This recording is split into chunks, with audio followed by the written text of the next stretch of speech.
Hey, great day. It's your boy Sawan Belcher. This is me taking action on Instagram. Okay, and today I got a big boy. Okay, I got a big boy today. He's actually one of the killers, one of the top players in our market, and actually in several different markets, which is different than what I do, which is why I wanted to bring him on.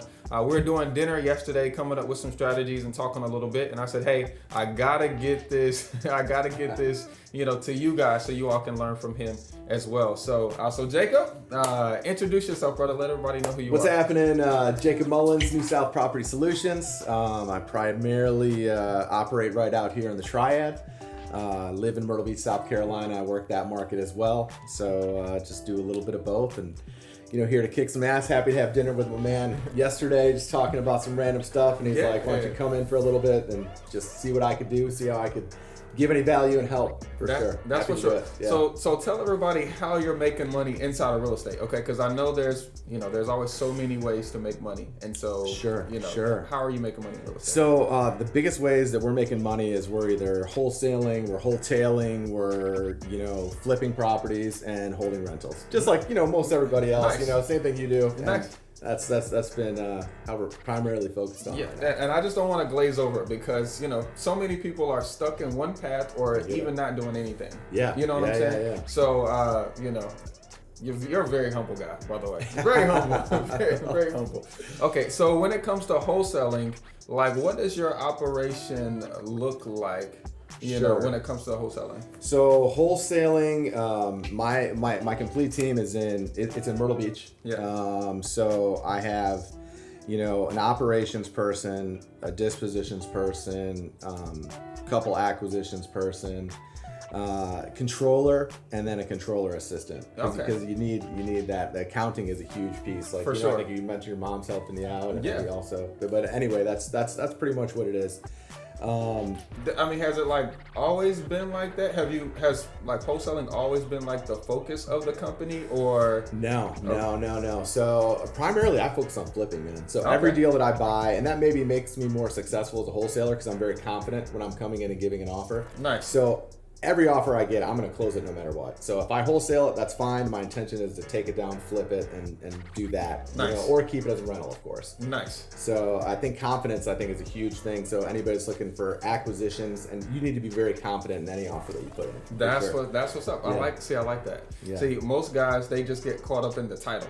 They start instead of saying, hey, I'm a real estate investor, right? They say, hey, I'm a wholesaler. And there's nothing wrong with knowing that you have that exit strategy, right? But that's not who you are. You're not a landlorder because you own rental property. That's right. You're a real estate investor. Yeah. And I like that. So how do you determine if you assign it or if you if you keep it for yourself or you flip it? So is it a formula or there's no formula, man. Yeah. So if it's a heavy rehab, we lean toward wanting to assign that property. Nice. Like floor joists, things are pretty crazy, but we're not scared of it. But a heavier rehab, that's going to be something that we're more than likely to assign. But if we do assign it, as I was telling you, I shift my focus. I'm not interested in making $3,000 to $5,000 on a deal. Nice. I just go ahead and if we're going to make 30 to 60 grand to wholesale it, then that makes it worth it. You know, and I'm telling you, if you switch your mindset to just saying, I'm not really into doing the $3,000 to $5,000 deals. I'm just going to go ahead and just make more money. Right. Then you're going to figure out a way to make it happen. Right. Yeah. That's for sure. That's literally the first step to making more money. Yeah. I can make more money. Yeah. You just go ahead and just do it. Right. Exactly. Just do it. Maybe you have to renegotiate a little bit on the back end if it's not a good a deal, but you just go ahead and just make it happen. Man. That's what's up. I love it. So if you're mainly doing flips, like remodels to resell, and you're in Myrtle Beach. Yep. Sometimes when I call you, you're in Italy. Yeah. What does that look like? All right, so you have to have a good team if you're remote. I have a runner out here. Several runners and my contractors. They'll look at properties, but that is the number one thing that you really can mess up on when you're tying up a property. Number one, most expensive thing that people will miss is structural issues. Yeah. So you have to have somebody that can at least identify, hey man, this is slanted way this way. Hey, we got a big crack in the brick.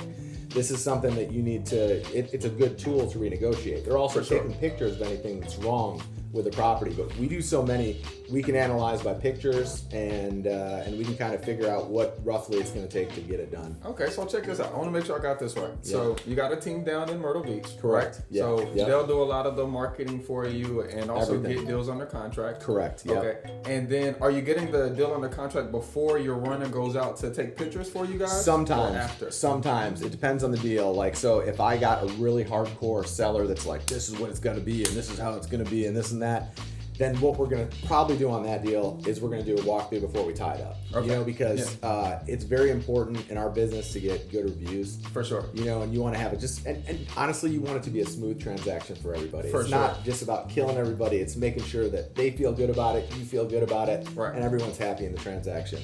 So, you know, but if it's an easier deal that we feel like we can just go ahead and lock up, we do it. Okay. We do it. That's And you have to be quick because Right.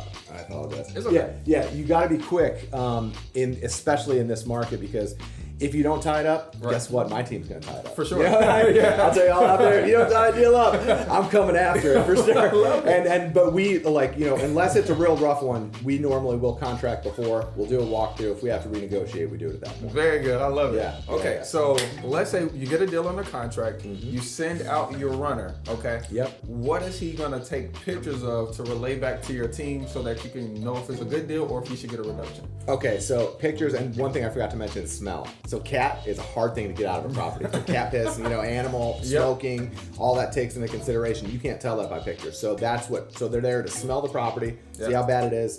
They're taking pictures of everything. I want good marketing pictures. So you want if you got an iPhone, you put it, man, that 0.5 is just so sweet. You can get awesome views on my iPhone, but just, so we take outside pictures, side pictures, kitchen, bath. And it needs to be, this is important because you are going to, potentially be wholesaling this deal and you don't want to go in there 50 times. You need to go to the back corner of the room and then get a good wide picture of everything. And that 0.5, when you zoom out, if you have an Android, I'm sure there's something that, like that. But you need good, solid pictures of the whole room. Look for any cracks. You want to open the drawers, make sure there's no leaks. In the bathrooms, specifically in the bathrooms, you know this. We bought a lot of houses that are old and they haven't been taken care of. For sure. You got to look for soft floor all the way around the toilet and the tub. It's just a normal thing that happens all the time. So, and it's something that we can go back to the seller and maybe ask for a little discount because, I don't require my people to actually crawl under the place, but it's really easy to open a crawl space door and stick your phone in there and take a bunch of pictures of the crawl space. For sure. That's going to give us an indication if we have any rotten floor joists, termites, any moisture. Moisture is a big thing. It's hard to get rid of sometimes. We always tell people to look at the ceilings and make sure any type of leaks, cracks. You just kind of look for anything. Oh, another big thing is you want to know, are they new windows or old windows? Ask the seller how the roof is. And a lot of times we figure a lot of that stuff out, but just, verify and just see if there's anything that you notice that's wrong. I also like to take a picture of outside, the neighborhood. I like to feel the neighborhood out. Sometimes even a video. Because if you got a really rough neighbor, that could impact, your ability to sell that house if you're going to flip it, For sure. So it sounds like about 75 to 100 pictures, maybe? Sometimes. We try to keep it to more 30 to 50. Because 75 is just so much. But more is not worse. Yeah. Us, we can get away with maybe taking a little less pictures because we just, we're just constantly buying houses. We buy, on a bad week, we buy 1 to 2 houses every week. On a good week, we're buying 3 to 6. Amen. Yeah, I love it. I love it. So it's we do a lot of volume. Nice. For sure. So I want people to understand. So that's why I'm kind of taking it slow here. So they take those pictures. And you're back in Myrtle Beach. We're back in Myrtle Beach. And 30 to 50 pictures on an iPhone, you're not sending it like that. So are they storing it on a Google Drive for you? Yeah, 100%. So we require either a contractor or our runners. They have to have a shared Google Drive.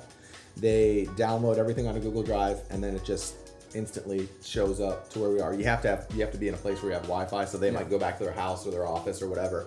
But they download on Google Drive. We look through it. We assess it.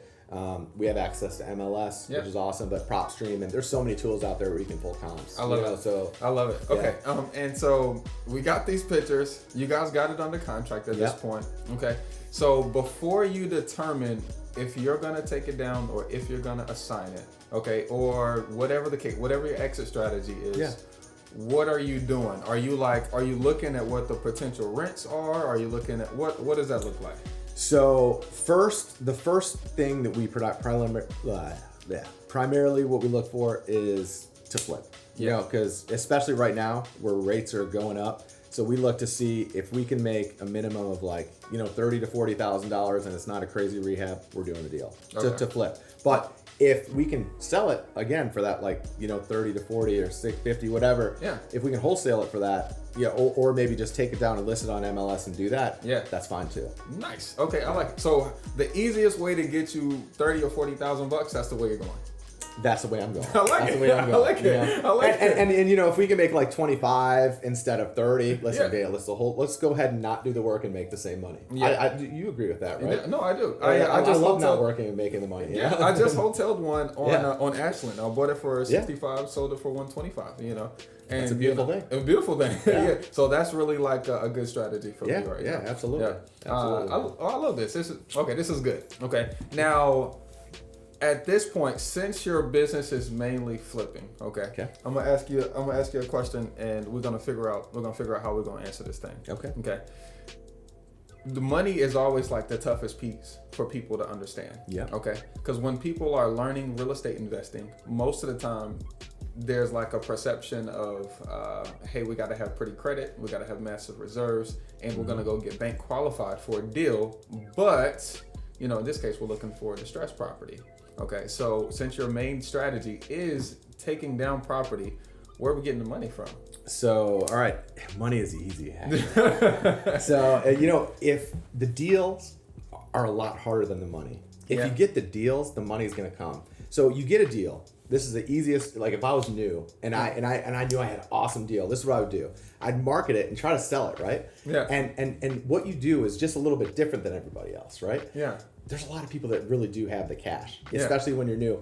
So what you do is say, hey, I got this deal. I'm selling it for this amount of money, but I got a better deal for you. Yeah. Why don't you put up all the money for the rehab and the deal, and we'll split the profit. Perfect. That's exactly what I would do if I was trying to get in flipping. Or, you know, obviously if you don't have to take it down and you can make 30, as we discussed, you take the 30. Amen. You know? I love it. So, or 30, whatever, you know, plus. But that is, if I was a new person, I mean, don't you agree? No, I love it. Yeah, you know, I mean, the deals is what everybody wants. I can't tell you how many times, like, I talk to somebody and like, hey, I got this deal. And they're like, dude, you want some help with, you know, funding that and everything like that? I was like, dude, no, you know, I'm all good, but I appreciate you offering that, but I'll sell it to you for this price.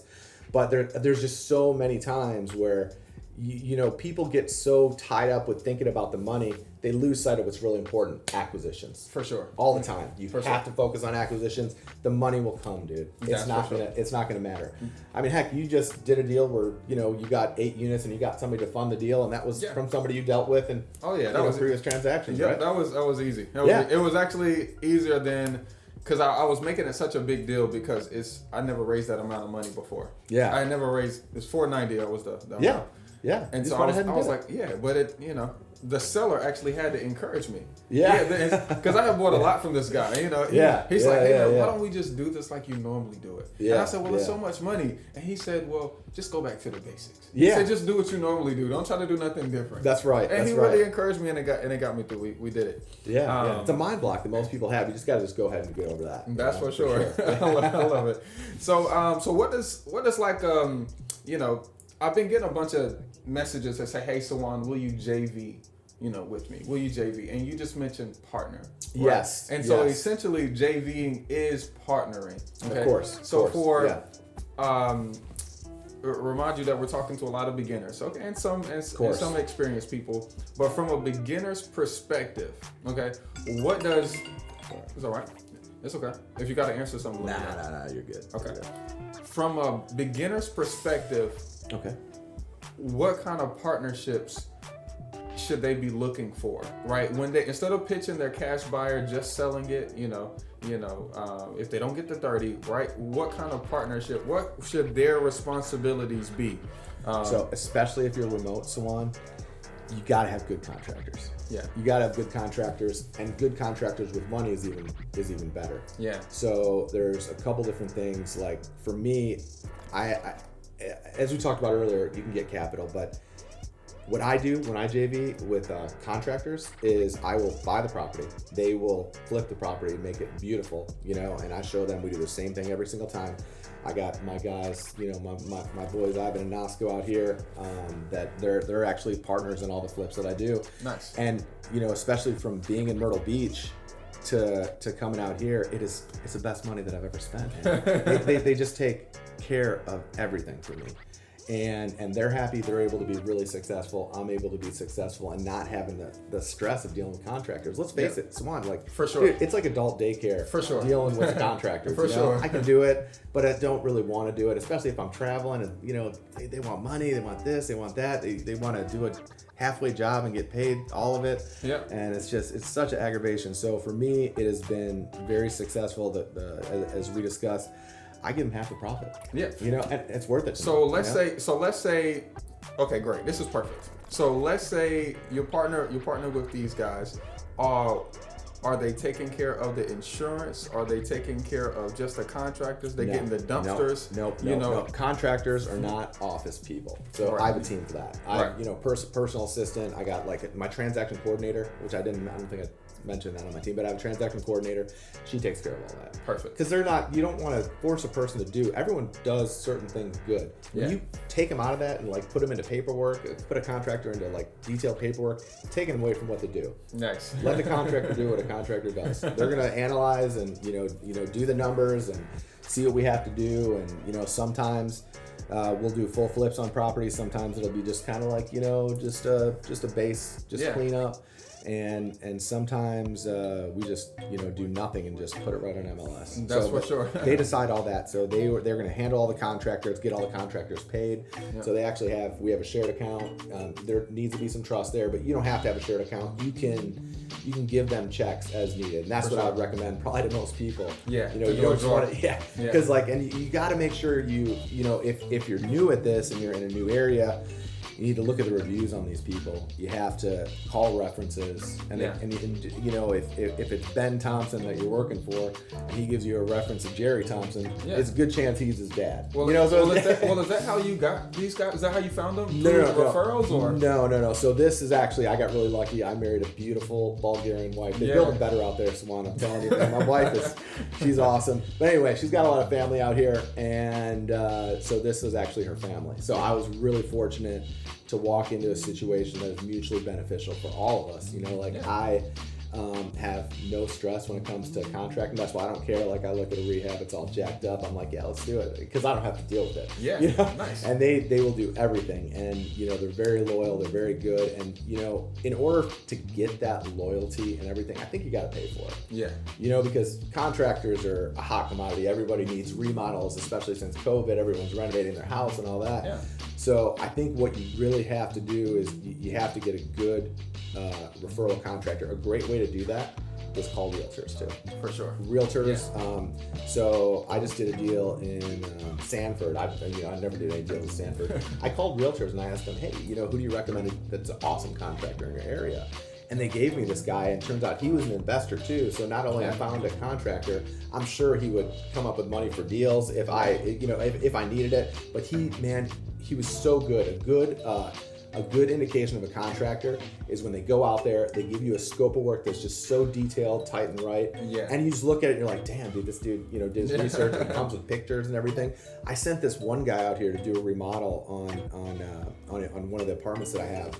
And my first experience with him is, dude, he drew a floor plan of the place. So he texted me a floor plan. Yeah. He said, hey, this is what the plan is, and here's a scope of work of what it's going to be to get it done. Now, this guy was probably 3 to 4 grand more than the normal guys I use. Yeah. But because he was right on time, and I'll tell you, like my normal guys would have taken maybe 30 days to do this turn. Yeah. They did it in 2 weeks. Wow. So I was able to lease it quicker. Nice. And I did pay a little bit more money, but you pay for professionalism. Exactly. So that's why I give them a portion of my profit, man. Yeah, that's for sure. I love keeps them in the game, keeps them happy, and everybody wins. No, and what happens when everything goes wrong?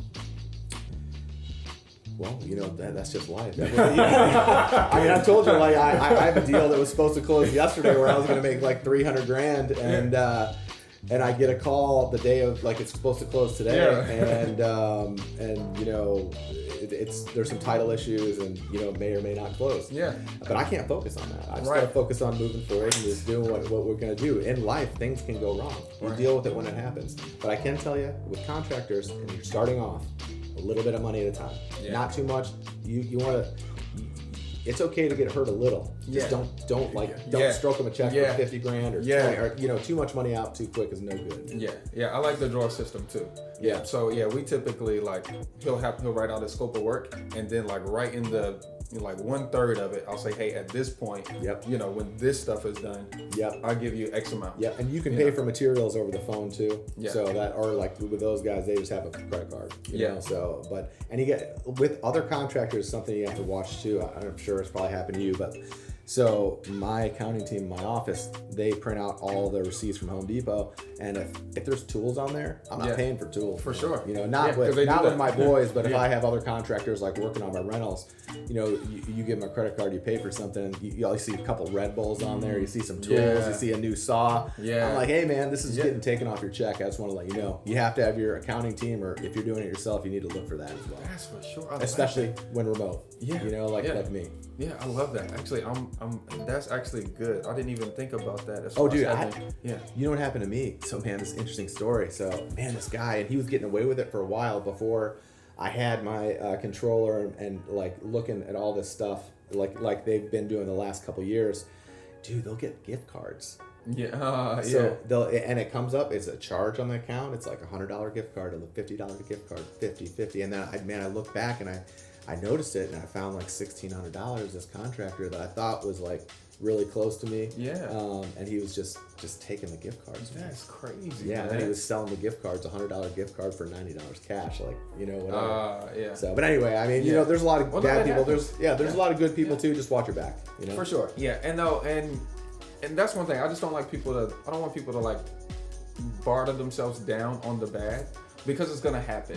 But we gotta stay optimistic. I honestly feel like just being optimistic makes things go better. Dude, you know, just having a positive outlook on everything's gonna go my way. No question. You know, it goes smoother. Man, that's how I live, man. I wake up every day. I feel good about it. I make shit happen. You know, that's what we were talking about, like wholesaling, man. Don't get so caught up. Just go ahead and just do it, and everything will just work out. You know, you just got to know that it's gonna happen and make it happen. And it might take a couple times before you put one together, but once you do, it feels good. That's what's up. I love it. Yeah. Last things last. Okay. Yeah. Give me, just for a little inspiration.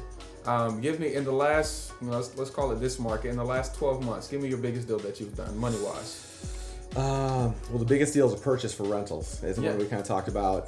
It's just funny. You put yourself out there and you constantly say that you do real estate, and you market and do all the different channels, and you stay consistent with it. Sometimes there's actually two that I'm really excited about. So the rentals wise, one is a 26 unit in Greensboro. It's 26 townhouses. Yeah. I was fortunate enough to be able to put under contract for about $65K a door. Nice. And and I've already actually got an offer for $1 million more than what I paid for it. And I don't know if I want to sell it. You know, I may sell it because not many times you can make $1 million in one deal. Amen. So that is a potential to sell.